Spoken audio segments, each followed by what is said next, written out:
Hello, everyone. Welcome to another LSS Spotlight Series interview. I'm here today with Beau Williams, and we are going to be talking about a lot of different things. But the main focus I want to really get into with Beau is the shifts that you made to your creative practice, to your music making practice, to start to balance practice, play, making music, and generally just hopefully having a little bit more of a joyful and fun music making practice. So that's the topic for today. I'm super happy to have you. Looks like we've got a little bit of a glitchy video, so hopefully the Oh, internet will no. hang in for us all, but just keep us, folks who are tuning in live, let us know. Hopefully it'll be okay. And go ahead and say hi in the chat if you're watching live. It's always nice to see that you're here. Let's start with a little introduction. Can you tell us who you are and what kind of things you like to make? Yeah. Hey, everybody. My name is Beau Williams. I split time between Boston, Massachusetts, and Key West, Florida. I've been making music, well, really making music my whole life. I was a trumpet player in middle and high school. And then as an adult, my path to synths and learning synthesis started with trying to play trumpet again, actually. Because it's very frustrating to pick trumpet back up because you remember how well you could play, and then you pick it up and you've totally lost all that muscle tone from practice. And like your fingering could still be there. I could finger scales very quickly, but playing it. So I It's was an like, okay, I'm unforgiving gonna. instrument. Yeah, exactly. Unforgiving is the right word because if you can't play it well, it sounds really bad. Um, so I was like, okay, well, I could think about piano because that's a different dexterity. And then I was playing piano, and I remembered in high school we had this awesome electronic music lab. It actually had a Buchla music easel, which Wow, only cool. now am I like, wow, how cool was that to have in high school? In high school, yeah, that's Yeah. amazing. And I was thinking, I guess just because I was thinking of keyed instruments, it led that way. And dived in headfirst and started streaming music on Twitch and found a good community there. And then found my way to learning sound and synthesis because I wanted to have a better understanding of the fundamentals and understand how modular could fit into the things I was doing. Right. Okay. Interesting. So, lifelong musician. There are so many trumpet players who have gone into the world of synthesis. It's so fascinating to me. I don't know what it is Yeah. about us trumpet brass folks, but anyway, that's great. So, w- I'm I'm curious. There's something that you mentioned when we were talking before we jumped on this live stream. Um, about your journey getting into the world of modular synths and particular joining my class learning sound and synthesis. You were just talking a little bit about how you had some fears around kind of diving into that. Is that something that you can share a little bit more about for folks? Yeah. Um, I mean, I think it's so funny. It's like we were talking about before people joined about like how music should feel like this fun, joyous thing, Right. and often does. But when you put concepts on it, it can get really trippy. Right. And I think I was having some trippiness around like, am I a musician? What kind of musician am I? Like, I obviously need to pick a genre because if you're a musician, you're an ex musician, and that's how people know to like invite you to concerts or invite you to be on their compilations or things. Right. And um, and I have and continue to struggle with it, as I think probably most musicians do. Um, but when I'm making music, I don't think about anything like that. Oh no, my video just went away. Um, I can still see you here. Yeah. okay.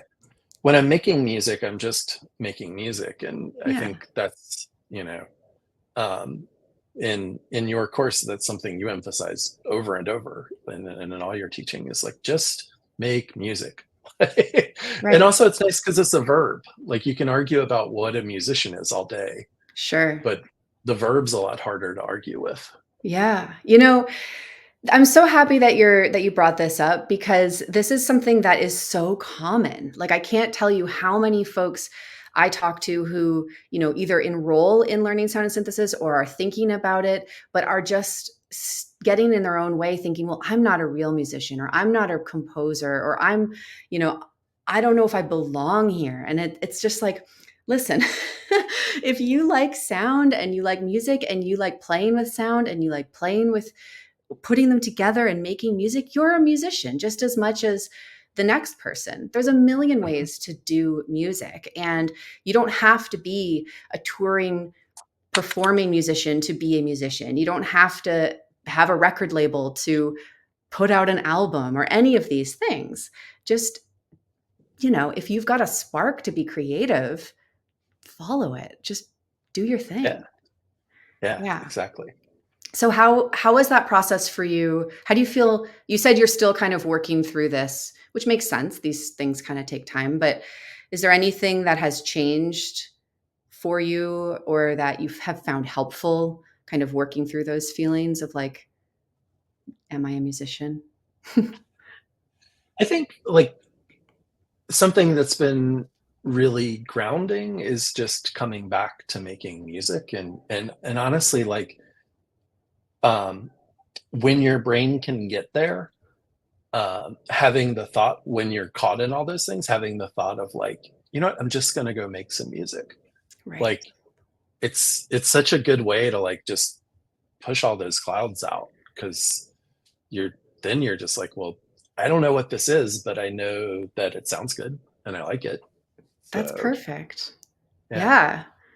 And finding the Twitch community that I'm part of has also been a big like it's I find that like it's a small community that's interested in kind of improvised electronic music on Twitch, but it's a very supportive Mm. community and a really like a game audience. Like you know, they'll listen to anything you do. That's perfect. Yeah, that's Yeah. wonderful. Let me go ahead and share your Twitch link here in the comments for folks if anyone's curious. Um, Here we go. So you can go and click through and check that out afterward. Mhm. And I'm curious, let's talk a little bit about this idea of a music routine, because that's something else that kind of came up before we jumped on the live stream. So, um, yeah, what was that like for you? What was your music routine like before? Did you have one? Uh, Yeah, I didn't really have one. Certainly not something structured. It was usually just like turn something on and make a sound and then make another sound. And I think the question I came to you with in class was something like when I was a trumpet player, I knew that I needed to practice scales or mhm, there were like exercises I needed to do every day. And so I was like, is there like a modular equivalent to exercises? mhm, Um, and I feel like what I've learned is that like it's not it's not that structured, but there is like a difference between practice and just making music, and mhm, that it's like your what intention you're bringing to it. Like, right.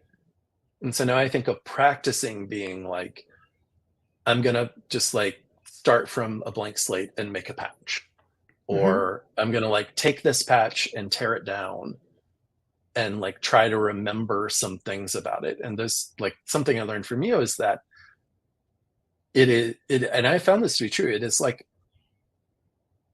as effective and much more interesting for me to describe the way a patch sounds instead of writing down every single, like sometimes I do write down every single connection because sometimes I'm like, this is like exactly right. And right. so I do want Right. to like replicate Sure. this. But sometimes I'm just like, I like the way this like buzzy cloud, it sounds like insects chirping, and the delays introducing this rhythmic quality, and Yeah. then I can look back at that later and be like, oh yeah, I think I remember how I did that, but like it can be more interesting because it's not exactly the same. And so those Right. are the things I think of as like practicing my synth Great. now. So practicing building patches, practicing from starting from a blank slate. Maybe Yeah. practicing it could also be a new module. I'm assuming if there is something new that you get where you're like, okay, I need to Yeah. wrap my head around how this works. Yeah. Great. Oh, And that something super interesting. I was at this music festival, Big Ears, and Charlie Dark, who was a very influential London DJ. He started a lot of like, especially like people of color DJing electronic music in London. Um, he talked about how he said something that really stuck with me about thinking about modular. He said, when like early electronic musicians and hip hop artists were picking up 808s or 909s or whatever, he was talking about kind of the fetishization of those drum mhm, machines. He was like, one thing was that like if you go buy an 808 in a pawn shop, it doesn't have a manual. mhm, And so you're just like sitting down with it and making sounds and you're not following right. instructions. And so I've tried to, when I pick up a new module, I've tried to think of that now as like, okay, I know the manual is there, but I'm just going to see like what happens if I try to avoid looking at the manual. Maybe I'll do something unintentional that sounds really cool. Right. It's such a good thing to just balance that, like, intuitive exploration with, the manual can certainly save you lots of hours of pain and struggle if you're going for something specific or you're like, "Why does this not work the way I think it should?" Yeah. But to your point, it's so valuable to you know, not just focus on connect A to B. Like usually a manual might have a starter patch or something, but that's like the 0.00001% of what you can usually do with a thing. So it's always Yeah. so good to be like, okay, let me do that. I know what neighborhood I'm in now. Now what? Now, how can I push this to its limits? What can I try that hasn't been tried before? You know, and that's where you discover your own voice with the tools you're working with. Yeah. Awesome. Okay, so what about this? You talked a little bit about what you think of as practice, which is super helpful. Um, how do you actually balance those things? Because I know that that's a big struggle for a lot of people. Is like staying focused when you want to be in practice mode, or when you're in music mode and you realize, oh, there's something I don't know yet, or I'm not great at yet. Sometimes you can like spiral down and get lost in a practice rabbit hole. So what's your process for that? Do you like have different chunks of time dedicated to practice versus music making, or do you just let it flow? No, it's much more like let it flow. And I think also different times need different things. Like if I go a certain amount of time just without making music at all, Yeah. say because I'm feeling overwhelmed or just, caught up in the thoughts we were talking about earlier, or just busy with life, um, play is how I get back in. And Yeah. then once I have the play foundation, then I'm like, okay, I should probably practice some too. Like, and thinking of it as like, okay, well, the practice part could be as simple as when I finish this session of playing, I'm going to unpatch.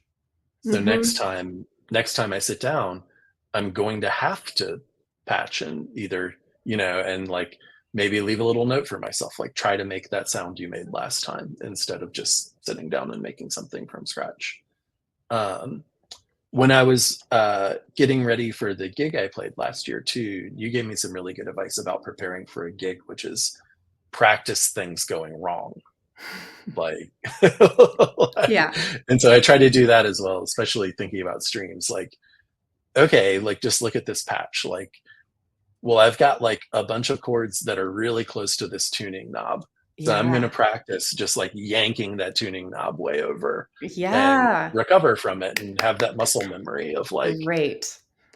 I'm not going to panic because I know like I did that already. I know how to fix that. Oh, that's so good. Yeah. So practice things going wrong. What I mean by that when I say that is not to like rehearse it in your head and agonize and go, "Oh my god, all the things that could go wrong." What I mean is Right. like actually, break your patch or go Right. to the places that scare you. And this for me comes from years of doing the opposite thing. When I was I am a classically trained trumpet player, and when I was really in that world, I remember that I practiced in a very kind of ineffective way. When there was a scary passage, like a high note out of the blue or a difficult run, I would tend to kind of like avoid it and get through it as Mm, quickly as possible and then play the stuff I was good at. Because it was nicer for my ego to be like, "Oh, I'm good at this stuff. This part's easy." But then of course what happens, in the moment of performance when you're a little anxious or you've got adrenaline, what's your chances of hitting that hard spot that you've avoided every single right. time? Basically next to none, right? The target zone is like non-existent. It's like you got to, hit it with the head of a pin. But when you practice it going wrong, when you approach it from above and below, and you play the run backwards and you play it in every key, or in your case, more modular focused, you make your sequencer go too fast, you get all your oscillators out of tune, and you actually find your way back to Right. what you're intending, then that target grows and grows and grows. And even if you miss it in the moment, it's not your first time doing it. Like you said, Bo, it's like you're like, I've been there before, right? You gain that trust in yourself. And that is just so powerful. So thank you for bringing that up. I love that one made a big impact for me personally. So I'm Yeah, me happy to too. share it with other Yeah. people. And the real beauty is that sometimes you end up in a better place than you started. Like, Yes. Yes, you do. Sometimes you land somewhere and you're like, damn, this is my oscillators are all out of tune, but they just landed somewhere totally beautiful. And that's the magic of doing something like live performance. yeah. Yeah. So speaking of live performance, you also shared a link with me to a live performance that you did. Mhm. Uh, can you talk a little bit about that? Because it's kind of an exciting milestone. Yeah. I think, it, you know, pardon me if my memory is faulty, but I think like, at the somewhere at the beginning of the Sound and Synthesis course, there was a little bit of goal setting. Hmm. And one of the things I thought of was, well, I really want to play a live gig. And then completely coincidentally, during the course, I got invited to help plan and perform at a live gig in town. And so I was like, okay, well, I guess that goal just got a lot easier. But now I have to actually do it. And Hmm. yeah, I think talking to you and to other folks in the class about like, where do I start? How do I think about this? Like, being able to share sounds and be like, what does this make you think of? How to, are there places you could see this going? Are there things that are hard to hear about this? Like, it was super helpful to just kind Hmm. of sculpt and go into it with confidence. Like, because it wasn't so much that I went into it with an exact plan, but I went into it with the confidence though, of like, I can do something interesting for half an hour. Yeah, that's amazing. And was this your first modular synth live performance? Or Yeah, it it was. was? Yeah, Yeah. congrats. That's Thank amazing. you. Okay, I'm going to drop the link to this live recording in the comments for people on SoundCloud so you can go and check it out. Let me just drop it over here as well. Drop, do, do, do. Okay, amazing. Amazing. There we go. Oops, it says an error occurred. Please try again. Let me try again. And if it doesn't go Speaking through, of doing things live. I'll just add it in the comments afterwards. I think it went through this time on Facebook. Okay, great.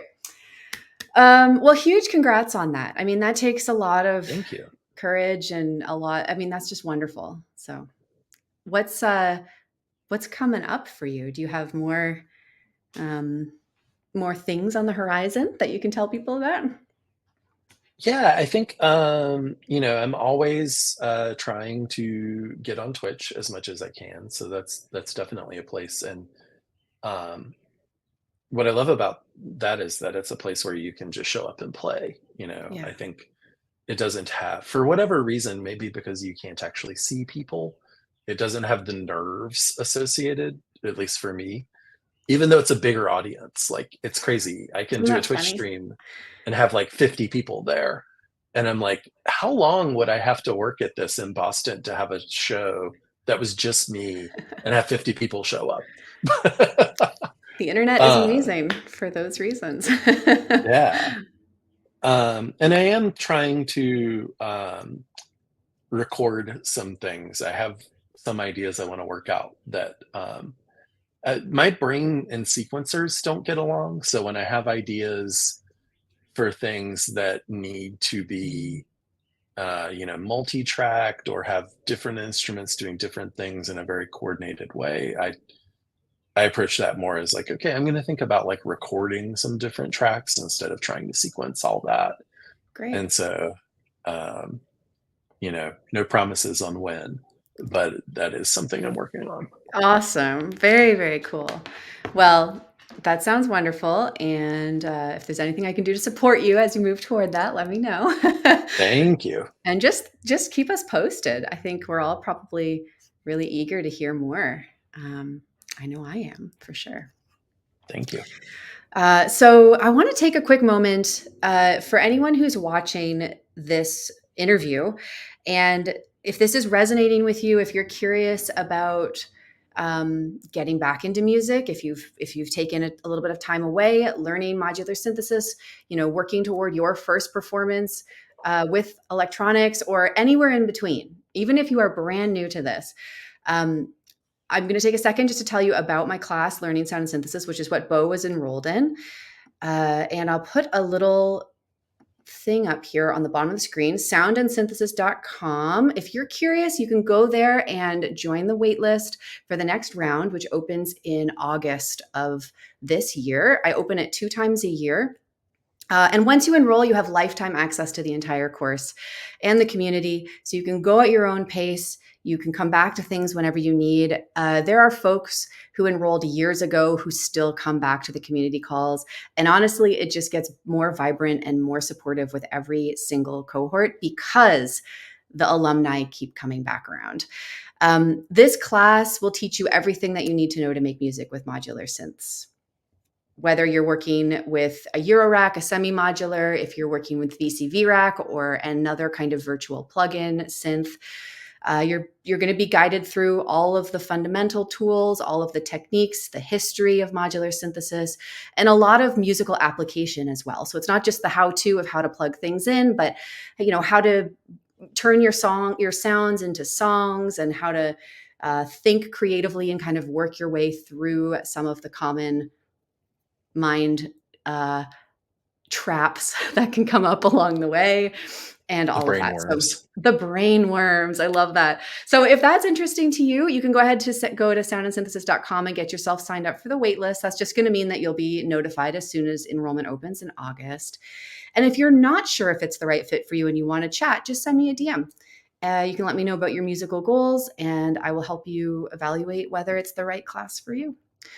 And I think that that's it for that. So I want to pass over to Bo one more time. I always love to kind of wrap these interviews up by asking you if you have any advice or any words of encouragement that you would like to offer, just the folks who might be listening.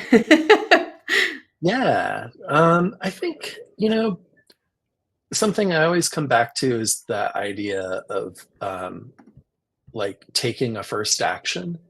Hmm. And and so, if you're like thinking of exploring synthesis, download VCV Rack, or go buy a Micro Freak or some other like cheap, affordable entry way. You know, it's really easy with this stuff to get in analysis paralysis of like, Yeah. I need this and I need this and I need this and I need this. And it is a lot more fun, and I think more effective, to start with music and then be like, okay, where could the music go from here, than to start with what are all the things I need to make music. Right. Like, you can make music with one thing.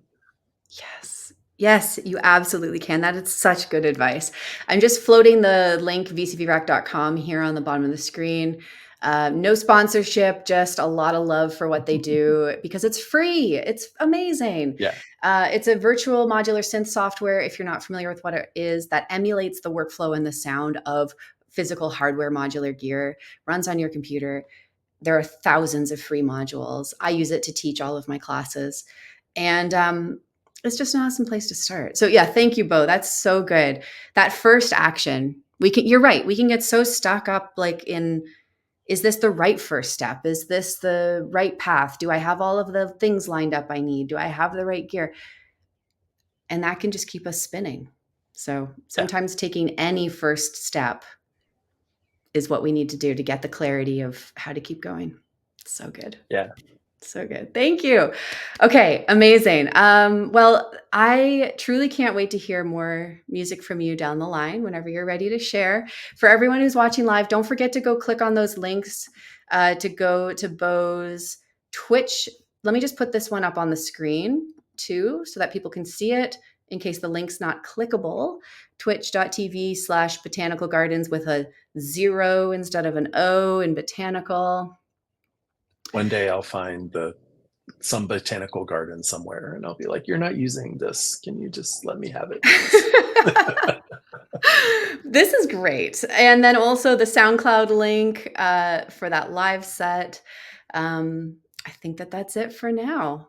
Let me just check in Thank on you the so chat. much. Yeah, thank you for joining me. Thanks everyone who tuned in live for being here. And Bo, thank you so much for sharing your story with us and just for being you. Such a Yeah, pleasure to you're very have you welcome. in the community. All right. See you all next time. Take care. Have a good week Bye, ahead. everybody.